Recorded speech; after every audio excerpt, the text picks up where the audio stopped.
Selamat pagi, salam sejahtera bagi kita semua.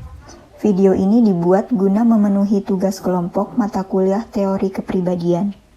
Kami dari kelompok 3 akan membahas mengenai tokoh psikologi Gordon Willard Allport. Allport merupakan seorang psikolog Amerika yang mendedikasikan dirinya untuk mempelajari kepribadian dan kerap disebut sebagai salah satu karakter kunci dalam pengembangan psikologi kepribadian. Allport merupakan psikolog yang lahir pada 11 November 1897 di Montezuma, Indiana, dan meninggal pada 9 Oktober 1967 di Cambridge. Allport merupakan bungsu dari 4 bersaudara dari pasangan John E. Allport dan Nellie Wise Allport. Ayah Allport merupakan seorang pengusaha di bidang medis, sedangkan ibunya bekerja sebagai guru. Sebelum meraih gelar psikologinya di Harvard University pada tahun 1922, Allport sudah melalui banyak perjalanan hidup. Karena sejak berusia 6 tahun, ia sudah memiliki ketertarikan pada filosofi.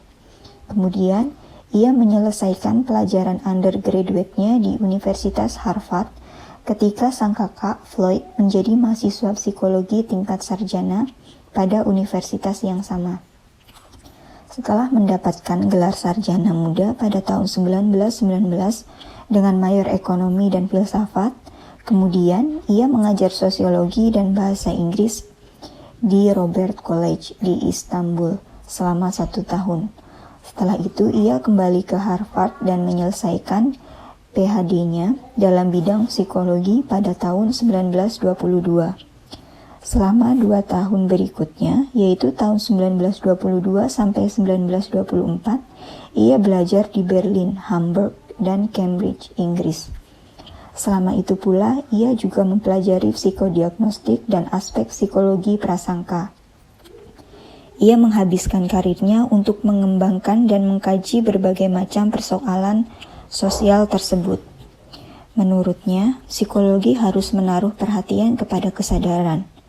Ia juga mengatakan bahwa salah satu yang memotivasi manusia adalah kecenderungan untuk memenuhi kebutuhan biologisnya. Kepribadian menurut Allport adalah organisasi dinamik dalam sistem psikofisik individu yang menentukan penyesuaiannya dengan lingkungan sekitarnya, serta menentukan karakteristik perilaku dan pikiran seseorang.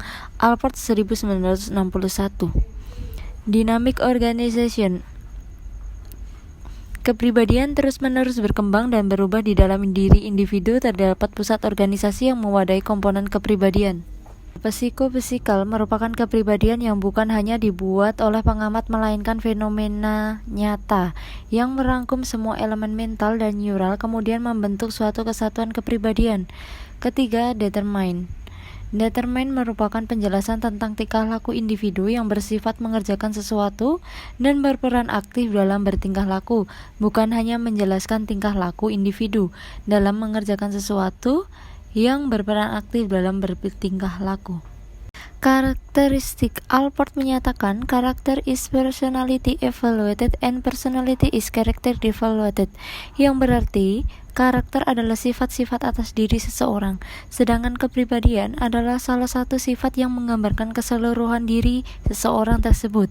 Sifat adalah gejala karakteristik daripada sifat emosi individu, mudah tidaknya terkena rangsangan emosi, kekuatan serta kecepatan bereaksi, kualitas kekuatan suasana hatinya, fluktuasi dan intensitas suasana hati. Gejala ini tergantung pada faktor konstitusional dan karenanya terutama berasal dari keturunan. Allport 1951 halaman 54.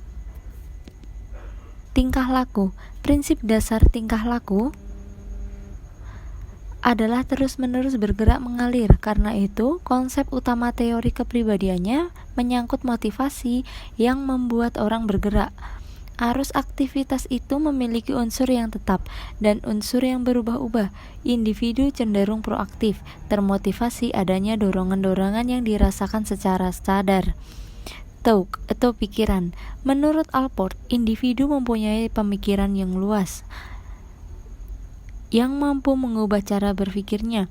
Setiap individu menyadari apa yang mereka lakukan dan mempunyai pengetahuan atas alasan mengapa mereka melakukannya. Allport membagi sifat atau disposisi ke dalam 3 tingkatan, yaitu ada sifat utama atau disposition kardinal, sifat yang berperan dan mendominasi dalam kehidupan. Disposisi ini sangat jelas dan tidak bisa disembunyikan. Contohnya ada sifat otoriter atau sifat sadis. Yang kedua, sifat sentral atau disposition sentral. Memiliki kecenderungan yang khas, sehingga sifat ini lebih mudah untuk ditandai. Contohnya ada posesif, ambisius, baik hati, agresif, kejujuran, kelembutan, dan masih banyak lainnya. Yang ketiga, ada sifat sekunder, disposition secondary. Sifat ini lebih terbatas. Sifat yang jarang sekali kelihatan, namun akan terlihat dalam kondisi tertentu saja. Contohnya ada sifat rileks. Motivasi menurut Allport. Allport meyakini konsep utama tentang teori motivasi adalah yang membuat orang terus bergerak. Karena tingkah laku individu yang utama adalah terus bergerak sebab manusia adalah makhluk rasional yang digerakkan berdasarkan kesadaran pada masa kini dan masa depan, bukan masa lalu. Menurut Allport, manusia yang secara psikologi sehat termotivasi dari proses yang mempunyai perluasan rasa tentang diri, seperti hubungan yang penuh kasih sayang dengan orang lain, menerima dirinya apa adanya, memiliki persepsi realistis tentang dunia, dan hidupnya memiliki aspek wawasan dan humor serta filosofi kehidupan. Oleh karena itu, manusia adalah kepribadian organisasi dinamik yang akan menyesuaikan dengan lingkungannya dengan cara yang unik. Allport membagi motivasi pada beberapa otonomi. Yang pertama, otonomi fungsional yang sifatnya merujuk pada motif tertentu yang dapat mempertahankan diri sendiri dan independen dari motif yang mulanya bertanggung jawab atas segala perilaku. Yang kedua, otonomi yang merujuk pada kebiasaan dan perilaku yang bukan bagian dari proprium.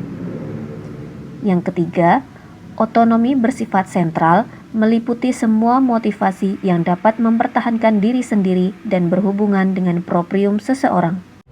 Proprium merujuk pada perilaku dan karakteristik yang dianggap manusia sebagai sesuatu yang sentral dan hangat yang meliputi aspek-aspek kehidupan yang dianggap penting oleh seseorang dalam merasakan identitas diri serta peningkatan diri.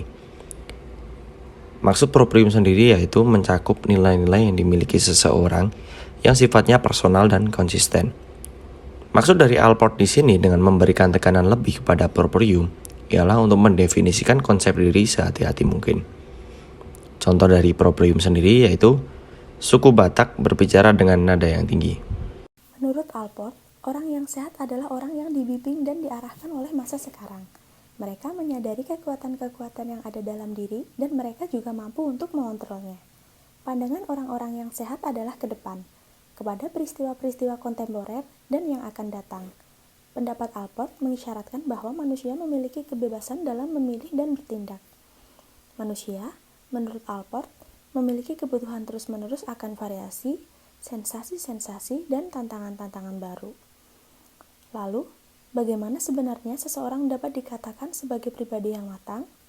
Ada 7 kriteria kepribadian yang matang menurut Allport. 1. Perluasan perasaan diri. Ketika seseorang sudah mampu memberi perhatian kepada hal-hal di luar dirinya, maka orang tersebut tergolong matang dan sehat mental. Artinya, orang tersebut secara aktif terlibat dalam berbagai aktivitas, bergerak dalam lingkup sosial, dan mampu menuangkan ide, mengerjakan pekerjaan yang nyaman, hubungan baik dengan keluarga serta teman-teman, memiliki kegemaran untuk dilakukan, merupakan kegiatan yang mencerminkan kematangan dan kesehatan mental seseorang. 2. Hubungan hangat diri dengan orang lain.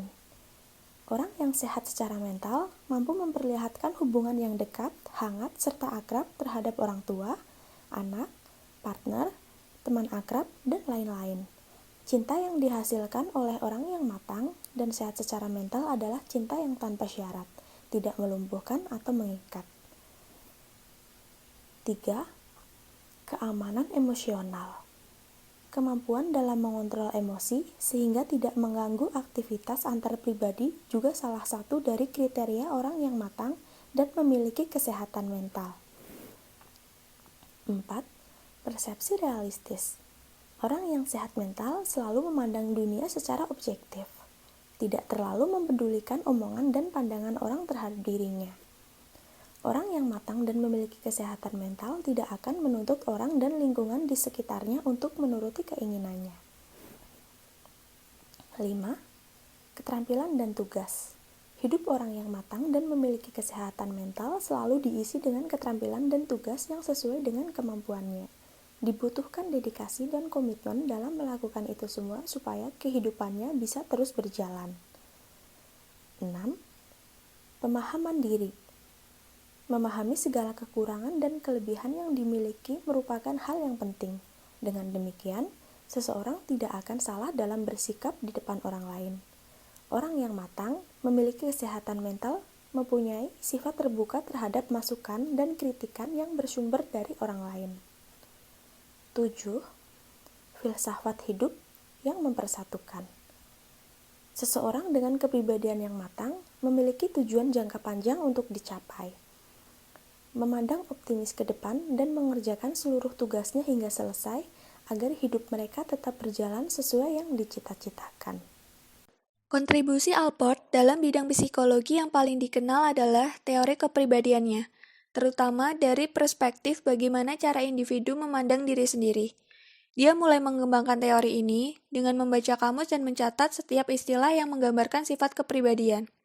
Setelah menyusun daftar ciri-ciri yang berbeda, ia mengorganisir mereka ke dalam 3 kategori sifat, yaitu yang pertama adalah ciri-ciri utama, yaitu sifat-sifat yang mendominasi seluruh kepribadian individu. Yang kedua, ciri-ciri umum, yaitu sifat-sifat yang membentuk kepribadian individu. Dan yang ketiga, sifat sekunder, yaitu sifat yang hanya ada dalam kondisi dan keadaan tertentu. Contohnya, kita akan merasa gugup sebelum menyampaikan pidato di depan banyak orang. Selain teori sifat kepribadiannya, ia meninggalkan bekas yang tak terhapuskan pada psikologi. Alih-alih berfokus pada pendekatan psikoanalitik dan perilaku yang populer pada masanya, Allport malah memilih untuk menggunakan pendekatan eklektik. Sebagai salah satu tokoh pendiri psikologi kepribadian, pengaruhnya yang langgeng masih terasa hingga saat ini. Kemudian, kontribusi lainnya adalah teorinya mengenai trait. Ia mengklasifikasikan beberapa trait dan merevisinya menurut perkembangan teorinya sendiri. Dia berhasil membedakan antara trait sebagai hal yang dimiliki setiap individu, sebagai identitas, dan sebagai attitude. Allport juga menjadi salah seorang di antara tokoh-tokoh utama dalam pergerakan internasional yang mendorong pembentukan Department of Social Relations di Universitas Harvard dalam rangka mewujudkan integrasi antara psikologi, sosiologi, dan antropologi. The study of individual, morphogenic, and nomothetic disebut psikologi of the individual karena Allport menekankan pada keunikan individu. Allport percaya bahwa penggambaran manusia dalam sifat-sifat umum akan menghilangkan keunikan individu, khususnya pendekatan atau teori sifat dan analisis faktor yang mereduksi perilaku individu pada sifat-sifat umum. Allport membedakan sifat menjadi 2, yaitu pertama, sifat umum atau nomothetic trait. Sifat umum adalah sifat bersama yang dimiliki oleh banyak orang dan digunakan untuk membandingkan orang dari budaya berbeda. Asumsi yang mendasari trait ini adalah persamaan evolusi dan pengaruh sosial. Misalnya, orang Batak memiliki sifat lebih terbuka dibanding suku lain, atau orang Jawa memiliki sifat lebih sopan dalam berbicara dibanding suku lain. 2. Sifat individual atau morphological trait. Sifat individual atau morphological trait adalah manifestasi sifat umum seseorang sehingga selalu unik bagi orang itu. Sifat unik ini merupakan gambaran tepat dari struktur kepribadian. Trait individual merupakan subkategori dari trait umum yang memiliki tingkat generalitas berbeda-beda. Ada yang mempengaruhi tingkah laku secara umum, ada yang hanya mempengaruhi tingkah laku tertentu saja. Kritik terhadap teori Gordon-Allport adalah yang pertama, yaitu teori kepribadian Allport lebih berdasarkan spekulasi filosofi dan logika awam daripada investigasi ilmiah. Yang kedua, teorinya terbatas, memberikan penjelasan terhadap suatu aspek kepribadian yang cukup sempit, yaitu beberapa jenis motivasi. Yang ketiga, sebagai panduan untuk praktisi, teori Allport mempunyai kegunaan yang sedang. Yang keempat, dalam kriteria kemampuan untuk dikaji ulang, teori Allport mendapatkan nilai rendah. Sekian presentasi kami dari kelompok 3, kurang lebihnya kami ucapkan terima kasih.